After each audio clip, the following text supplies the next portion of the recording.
All right, very good evening, all of you people, and welcome to this session. At Condira, we believe the fact that the right information can empower the students, especially when important decisions in lives are being taken. I'm a very firm believer in the fact that higher education is something that is very important, and therefore, an informed decision can help a long way in you going to a new country, setting up life there, and leading a career which is enriching. One of the very important points that we need to remember is we Indians, when we go to a foreign country, we are not just going for education, we are also going for settling there, starting a new life. So the decisions that you take now are going to impact all the life that you have in front of you. So please feel free to ask me any questions you might have on anything to do with higher education abroad. May that be to do with your admission process in various countries of your choice. May that to do with the funding, or even, for example, the scholarships and the visa challenges that you may face going forward. Currently, for example, the spring 2022 admissions are happening, and very fast, in probably a month or 1.5 months, the fall admission process will also commence. So what my intention today is to give you some insights into what you need to do to see to it that you are selecting the right country, right college, and right campus. More importantly, my endeavor would also be to show you how you can actually, with limited finances, end up getting quality education, or with limited profile you have in terms of probably backlogs or in terms of less scores in your academics or probably GRE or IELTS, you can still end up going to leading colleges. At the end of the day, it's not the degree that is important. What is important is the place from where you do the degree.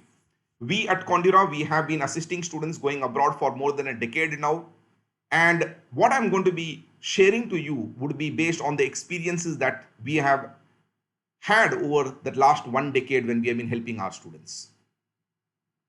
The fact of the matter is, US admissions have already commenced for the spring.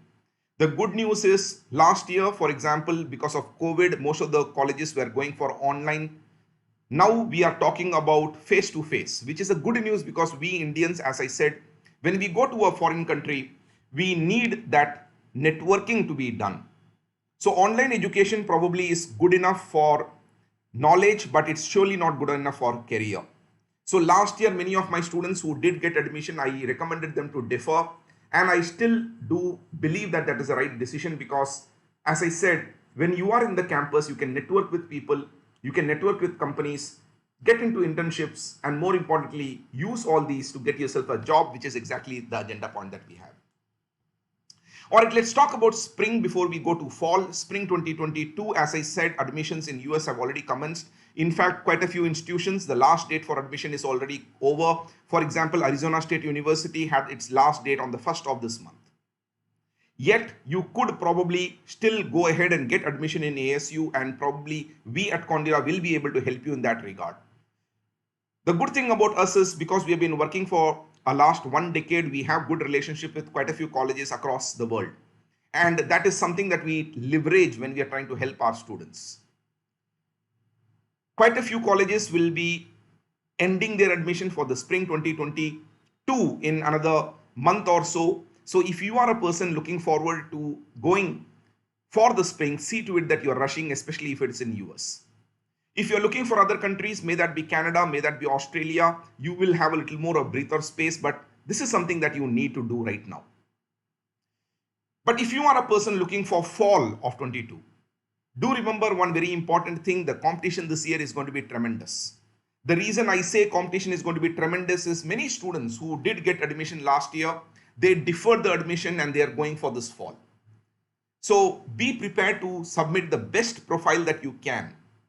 One of the recommendations I keep telling my students is, in case, especially if you do have less percentage in your academics, you have a collection of backlogs, or probably you don't have a good score in GRE or IELTS, see to it that you're strengthening your profile by doing the right internships.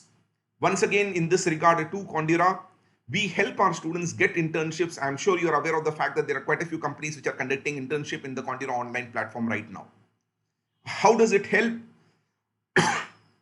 Excuse me. It basically builds you the right profile in terms of giving you the right exposure. At the end of the day, when the colleges sit to evaluate the application form, they're not just giving you admission on the basis of the CGPA or the percentage of marks you have in graduation. Do remember, even here, there are a lot of things that are material. For example, I recently was counseling a student who had around 10 to 12 backlogs. But when I was examining his mark sheet, I realized the fact that most of these backlogs were basically in the initial years, which means the first year of engineering and second year of engineering. The good thing is when colleges are evaluating you, they are not actually giving so much weightage of the first year and the second year. If you are a graduate who has done 4 years of graduation, your third year and the fourth year become very important. And if it so happens that you are a student in the final year of engineering, then because you are applying with your third year marks, the third year marks are very important. So if you do have a better performance in the third year, go ahead, leverage that, because as I said, colleges will give more respect to the third and the final year. I also counsel a lot of students who basically come with 15 years of education. When I talk about 15 years of education, it basically means 3 years of undergraduation in India. That can be BCom, that can be BSc, that can be BBA or BBM. The fact of the matter is, in US, quite a few colleges do accept 15 years of education, which is not the case, for example, in a country like Canada, where universities, especially for master's degree, will insist on 16 years of education. So how exactly can you bridge that 1 year? That is also something that you need to be looking at, especially if you are looking at master's degree from university in Canada. The second very important point, as I said earlier, is anything that you do which is practical is given a lot of weightage. So please see to it that if your profile is not very strong, then you are taking up something like internship, preferably digital internship, which will help you build a better story in your SOP. Do remember, you don't have face-to-face interview when you're applying. On what basis are they going to give you the admission? They are going to give you the admission on the basis of what you present to them in the statement of purpose. Therefore, SOP is a very important document. Please take time to frame it. See that you're not plagiarizing it. It's not that you're taking your senior's thing and changing a bit here and there and submitting it. Do remember, plagiarism is seen as a very serious, mistake or a crime in the US and the other developing countries as well. Once again, if you do need any assistance in SOP or LOR framing, especially to know whom you should get the LOR from, you can always get in touch with us for us to guide you as to how you can make those statements of yours powerful enough. The good thing about your generation, and when I say your generation, I'm very conscious about the fact that generation shift takes place in 5 years, is that today opportunity is huge. Indian education system is good, but the pity of Indian education system is the level of competition is so much that unless and until you are the best of the best, you don't get into top colleges like IITs or IISc Bangalore. The good thing is today education is available. And when I say this, I'm talking about quality education at affordable cost across the world. For example, US, Canada, Australia, all these countries also give scholarships. Now, how do you get scholarships? That is where the choice of college will become material. That is where the way you are presenting your profile through SOPs and supporting it through LOR will become important. Quite often, I have seen the fact that students rush to, they don't give enough credit, they don't give so much respect to the for the writing of SOPs and LOR. In fact, I've seen many students, especially students because I take classes for GRE and IELTS quite often. I've seen students give a lot of respect for GRE, for IELTS preparation, but they fail to do so in packaging it in the right application. Please give respect to the application, because you get one shot at each of these colleges, and that shot has to be a perfect shot. What about people who are having a problem with funding? The fact of the matter is, if funding is a challenge, then you should look for countries where the cost of education is not very heavy. For example, there are countries where you can actually work part-time. Part-time rules also are very different from country to country. For example, in US, when they say that you can work 20 hours part-time, it is within the college campus. But when it comes to Canada, that rule is not true. You can work anywhere.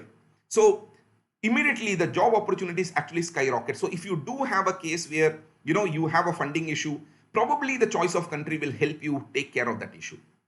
Similarly, even in US, which is a dreamland, a land of opportunities for quite a few Indians, if you really wish to go and do education with less budget, and it so happens that your profile is not very strong, you could look for institutions which are cheaper, not in quality, but in cost.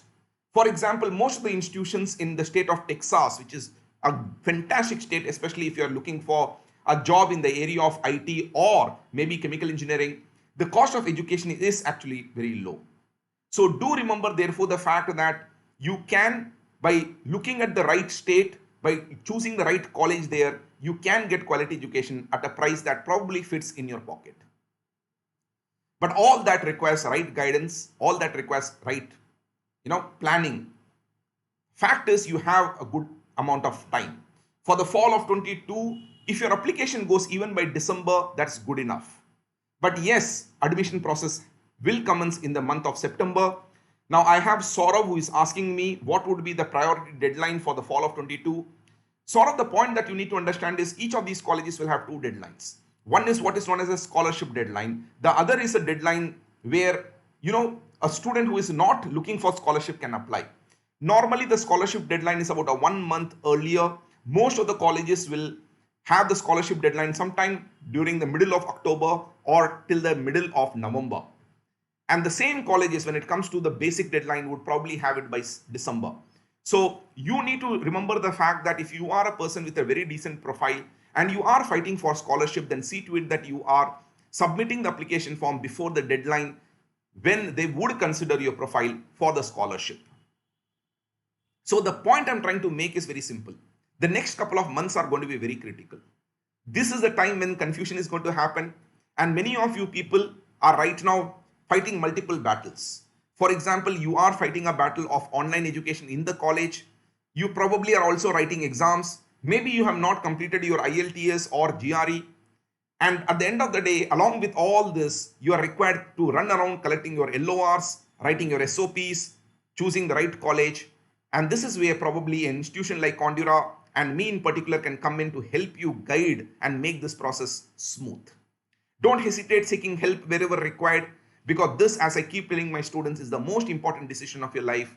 And therefore, you need to invest energies in seeing to it that you are taking the right decision here. Going abroad is a fantastic thing. The type of opportunities that you will get abroad is going to be fabulous. The type of teachers that you're going to interact is going to be great. Not that in India we don't have all that, but fact is, developed countries' education system is very different from the Indian education system. Even when you go to a developed country, you realize the fact that there's a very strong connect between the industry and the college, which is not unfortunately true for India, though we seem to be going towards that trend. So the choice of college is also very important, because you should have companies around you nearby, not necessarily for internship, but probably for networking purposes. We are Indians, we are very shy, and that to me is one big sin. One of the things I keep telling my students is also the fact that when you go to a foreign country, learn how to interact with others, build relationship with experts who will come, as visiting faculty members, guest lecturers. That shamelessness is something that you need to invest yourself in. All right, I'll take up questions as I go by. I have Deepak who is saying how Condura helped the students of GRE course online with the whole process. Deepak, we basically help you in multiple ways. If you are already our students of Condura in the online, then there's no cost associated with it. We help you understand your profile. I will be looking at your profile to understand where are the gaps, what exactly you should probably do over the next couple of months to fill those gaps. What are the colleges that you can aspire for? What are the states that you should aim for? In case you have multiple backlogs, in case you have financial budgets, in case you have less percentage both in graduation and in GRE, what are the things that you can do? All these are the things that you can always write to me. I'm sure if you are my student already in the online, you have my WhatsApp number. It is 8897600333. Please see to it that you are pinging me in there, and I will be able to then guide you depending on which geography you are in. All right. Pooja is asking me a question: how to shortlist the universities for the desired program? Prior mailing to professors, especially for research program, would increase the chances while sending the application. Pooja, no, my dear. Understand the fact that if you are a person aspiring for a master's degree, professors will not entertain mails from you because they get too many mails. And let's not forget, professors are going to be busy. So the strategy of getting in touch with professors makes sense if you are applying for a PhD, but for MS, they will not revert. So don't put too much effort in that area. How do you shortlist? Depends on multiple things. Number one, your overall profile. For example, if your academics is what it is, but academics is not the only part of it. For example, maybe your academic percentage is less, but maybe I'll give you an example. I recently had a student who was a mechanical engineer. His percentage was not very great, but he wanted to do his MS in the area of design, which is an area of specialization in mechanical engineering. So what we did was very simple. We looked at all the subjects related to the area of design and how he had scored there. And that was something that was presented in the SOP. And that is something that you can do to help improve your profile. As I said earlier too, backlogs, colleges don't give so much negative weightage to backlogs if the backlogs are in the first year and the second year. But yes, if the backlogs are subsequently in the third and final year, then the weightage is tremendous. So you need to be careful about it because colleges also have a limit to the backlogs they will consider. Choice of college is also a function of your GRE score, your IELTS score. Most of the colleges across, for example, US will demand a minimum of 6.5 in GRE, with each of the 4 sections having minimum of 6. And that is a norm even in Canada, for example. But yes, Australia is a little more liberal. You can get colleges with a little bit of lower GRE, IELTS score as well. And in case it so happens that IELTS is a challenge and you still want to go abroad to US, there are programs known as pathway programs. You can actually look at those programs too, which can help you get admission in a good college, but you will be required to take a few extra courses in the area of language, for example, if your IELTS score is not good. So you do have options, don't have to compromise on the college so much just because you screwed up one part. That is something that you need to understand. Having said that, Pooja, budget is also a very important criteria. As I said, Texas is not very expensive. New York is shit expensive. Similarly, private colleges can be quite expensive. Northeastern University, for example, can, is as much as $50,000 is what we are talking about. But most of the universities in US will probably come under the, around $15,000 to $22,000. You will get very decent set of universities too. You should also look for colleges where part-time opportunities are more. So these are various criteria that you have to look at. I have Rohan asking me what factors within the profile will the maximum weightage for a scholarship. Rohan, if you're fighting for scholarship, then academic excellence becomes important. All right. Now, if you look at scholarship on the basis of academic achievement is the easiest way to do it. But then there are other ways also. For example, if you are a person who has published papers, all right, in international journals with good impact factor, the chances of scholarship will increase. But scholarship is only one part of it. You also have assistantship, which could be in teaching assistantship as well as research assistantship. Your chances of getting teaching assistantship will increase if your IELTS score is good. So there are multiple avenues that you can have. So please do look at what your profile is and what you can do to fight for scholarships. Shravya is asking, will it be possible for 2022 pass out students to join in fall of 22 as semester exams may delay? Shravya, there's a very good chance semester exams will not delay. Believe me, colleges as well as universities, whichever university you're coming from, will fight to see to it that they're sending you out at the right time. All right. Unless and until, of course, the third wave also hits us, and because of which colleges' academic schedule goes for a toss. At the end of the day, colleges are also quite aware of the fact that, when I say colleges, I'm talking about graduate colleges, in colleges like where you are studying, that there are many students who would like to go abroad, and a lot of companies also are going to wait to absorb the students. So believe me, they will see to it somehow, either by shrinking the university, the semester duration, etc., to see to it that you're passing on time. So that should not be a problem.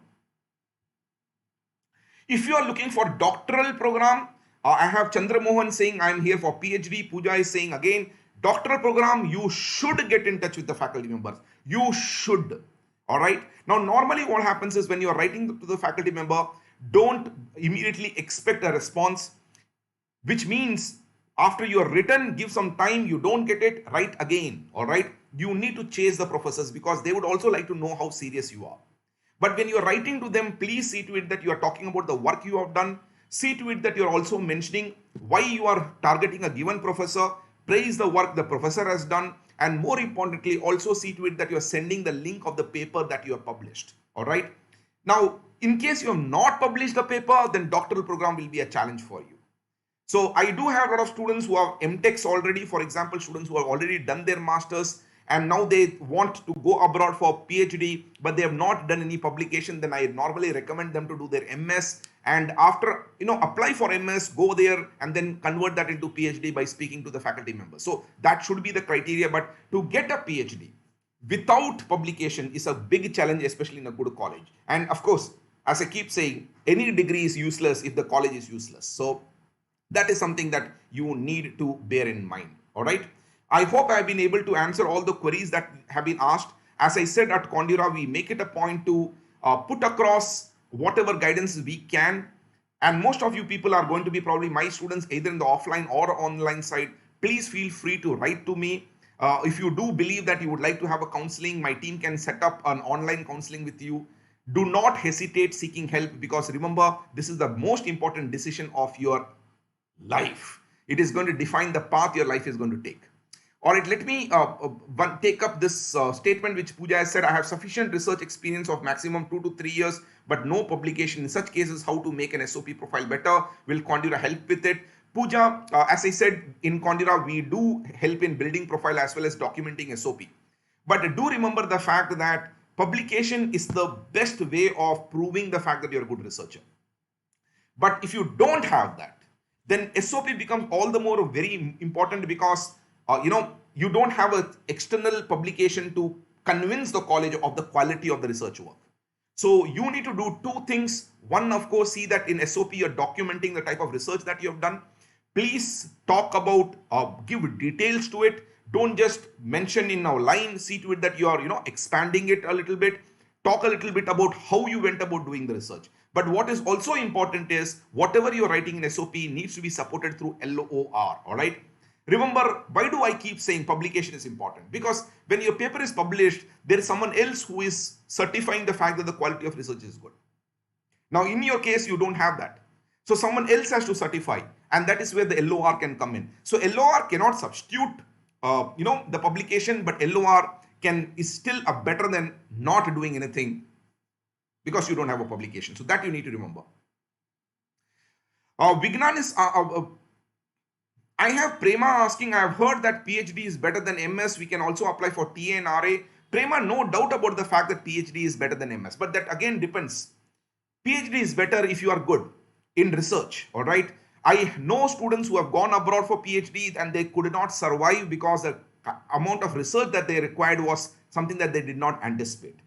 So if you are very sure about the fact that you want research, that is when you'll apply for PhD. If that is not the case, please don't apply for PhD, because, if you go for PhD and then you are not able to do it, then you are dumped. It's not that PhD cannot be converted into MS, but your professor has to agree to that.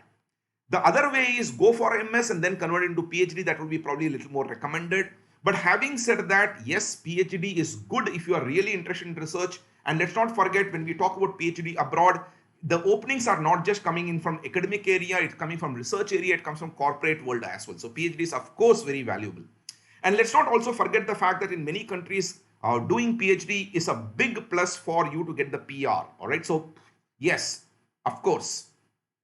I have this question from Vignan, who says, will 1 year job experience help in our profile? Vignan, that depends if the job experience is relevant or irrelevant. I'll give you an example. Again, I'm citing certain examples in the past. I've had students who are, for example, a computer science engineer. He goes to TCS and he works in a technology and then he applies in another technology. For example, there's a student who applies for MS in data sciences, but then the TCS experience has nothing to do with data sciences. Now that's a bad news. That shows lack of clarity. But if it so happens that the work experience is irrelevant, then that's a lottery. So yes. When does work experience become useful? When you are creating the relevance. So two scenarios you need to understand. You are already a computer science engineer. You go to a field which has nothing to do with the data science and then you're applying for data science MS. That's a bad news. You are a person who is a mechanical engineer. You work in an IT company and then apply for MS in computer science. That's a good news. All right. Because you have been able to create the relevance, if not for the area, at least for the specialization. So that is the logic that you need to consider. I have a question, how to select university according to your profile. As I did mention, profile is not just about your percentage, it's about percentage, it's about the university, it's about your marks in the third year and final year, it is about the type of project that you have done, it's the strength of the LOR, it's about, for example, if your profile is not very good, rather than going to a lower college which is known across the world, go to a decent college which is known in the state where jobs are there. All right, so you need to use techniques of that nature to see to it that you are improving your chances.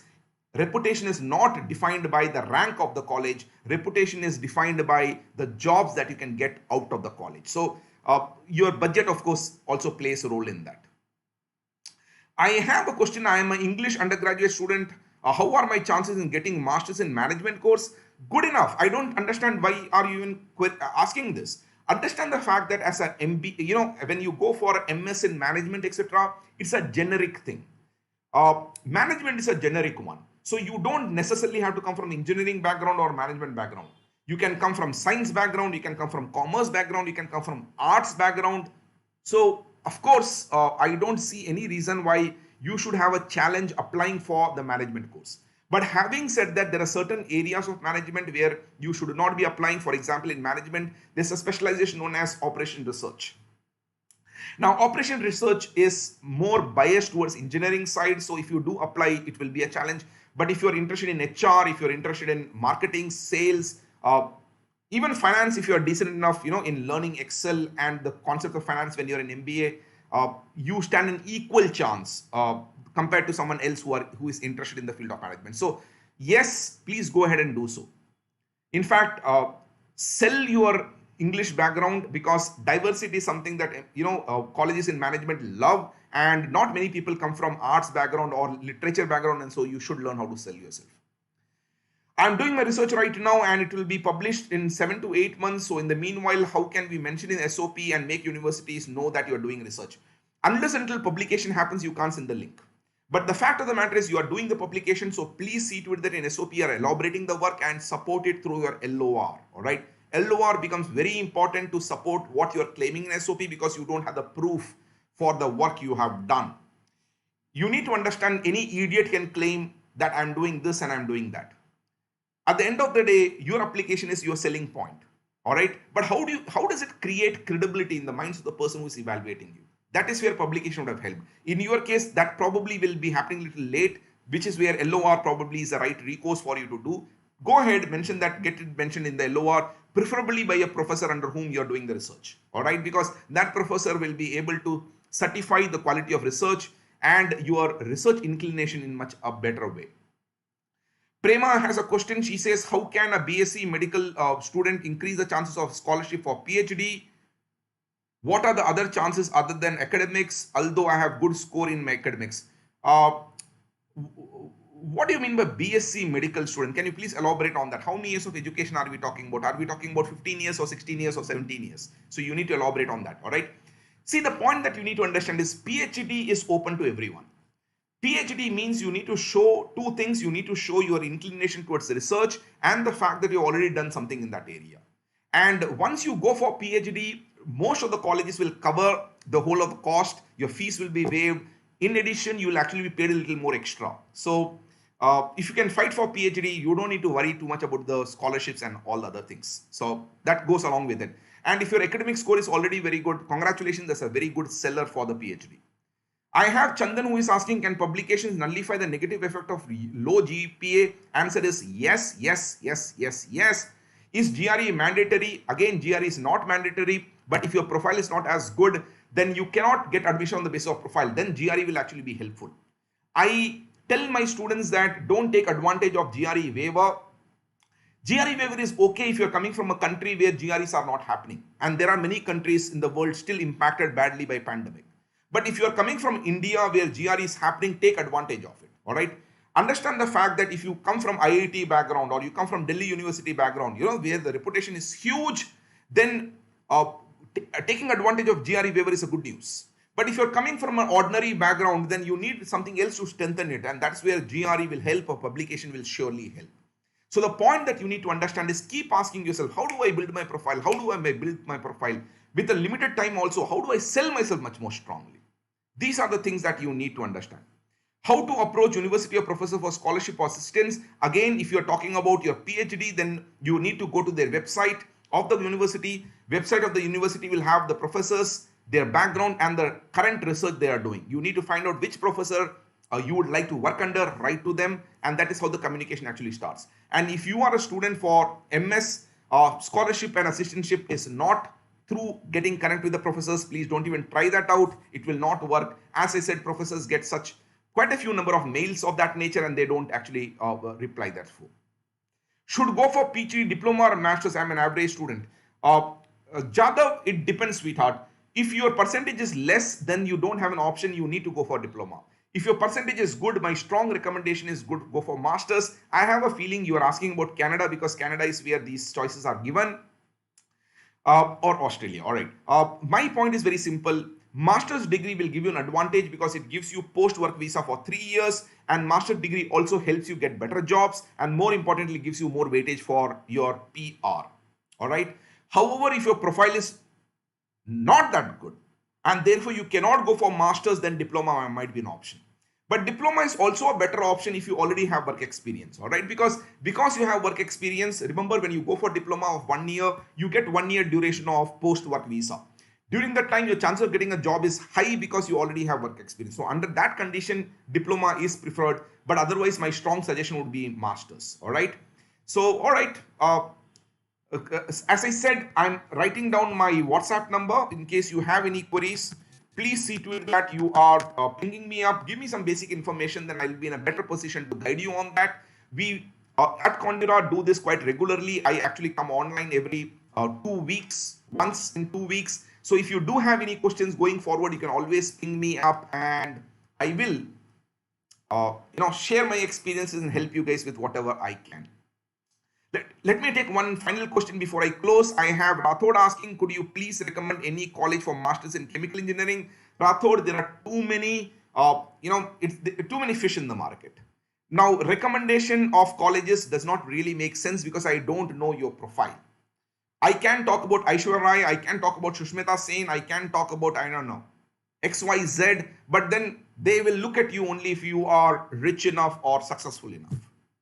So, if you really want to know the colleges of chemical engineering, just Google it a little bit, write MS in chemical engineering plus USA, it will give you the list of colleges. The challenge is not that. Getting a list is a public domain information. The challenge is to get the right list, all right? But that requires me to analyze your background. As I just put my WhatsApp number, send me your resume. I might ask you 1 or 2 more questions on the subjects where you're done well or not done well. Basis that I probably will be able to recommend you a few colleges if required be. Guys, thank you so much. Nice of you to join. And as I keep saying, big decision in life, see to it that you're fighting and see to it that you're not hesitating, seeking help. For it does not matter how you succeed, as long as you succeed. Thank you so much.